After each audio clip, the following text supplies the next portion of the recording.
Welcome, everyone! Let's dive right into today's explainer. When you think of traditional Thai desserts, you probably just think of great recipes passed down through generations, relying purely on instinct, right? But today, we're looking at it from a totally different angle. Think of it like a fascinating culinary puzzle.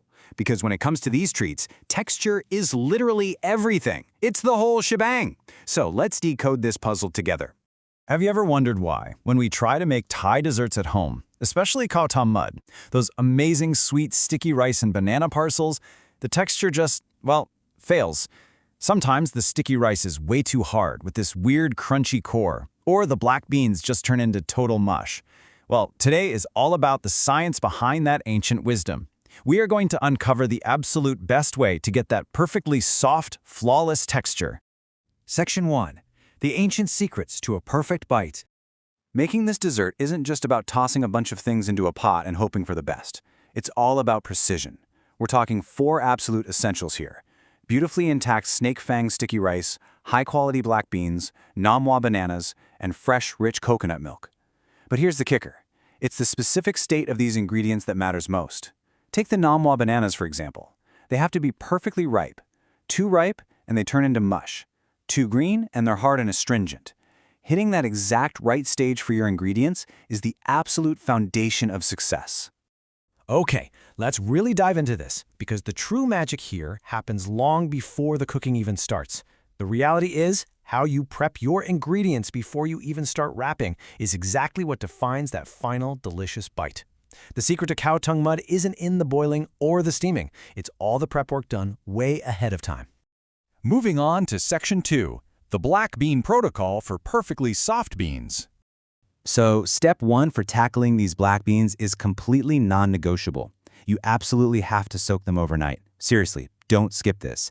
Doing this ensures they hydrate evenly, preventing hard beans and making them much easier to cook.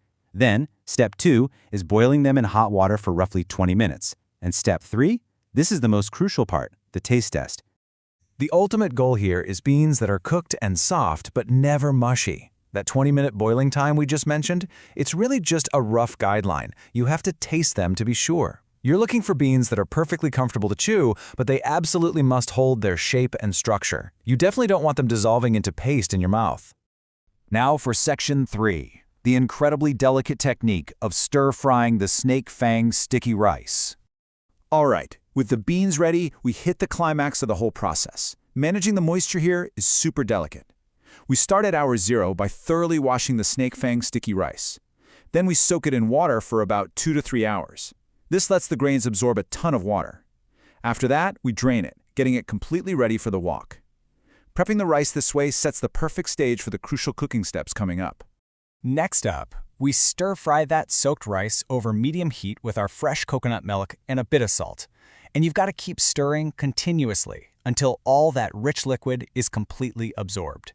It's a gorgeous sensory experience, honestly. The rice starts to take on this incredible glossy sheen, and the outside of the grains turns slightly translucent as they soak up all those delicious coconut fats. Let's jump into Section 4, the golden rule of adding sugar.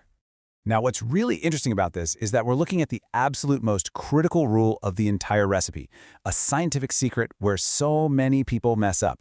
If you get impatient and add the sugar too early, it actually coats the rice grains and locks them up tight. It literally stops the rice from cooking properly, leaving it hard. The right way, you have to let the coconut milk fully absorb into the rice first, and then you add the sugar later. It's the ultimate way to avoid totally ruining the structure of the dessert. In traditional Thai wisdom, there's actually a specific term for the exact state the rice should be in when you finish stir-frying it with the sugar, pen Thai. Basically, it means the outside of the rice grain looks somewhat translucent and cooked, but the inside still has this hard, uncooked white core. And here's the absolute game changer. You have to stop pan-frying the exact moment the rice hits this pen Thai state. Do not cook it all the way through. Section 5. Assembling the pieces and the final cook. Once that perfect pen Thai rice cools down and all your components are ready, it's assembly time. We wrap the sticky rice, the perfectly ripe banana, and the black beans tightly in banana leaves. And this brings us to a really interesting crossroads in cooking methods. You see, boiling is the ancient traditional way. It's actually where Khao Tom Mud gets its name. It takes much longer, but it yields this incredibly soft, perfectly melded texture. Steaming, on the other hand, is the modern shortcut. It's way faster, sure, but it gives the sticky rice a noticeably firmer, tighter bite. To put this into perspective, think about the number 90. 90 minutes. That's not just a random number. It's exactly how long you need to boil these parcels in rolling hot water using the traditional method. It takes a full hour and a half for that hard, uncooked pen thai core of the rice to slowly, perfectly cook through, transforming the whole thing into a beautifully soft, cohesive masterpiece. So, what does this all mean for us?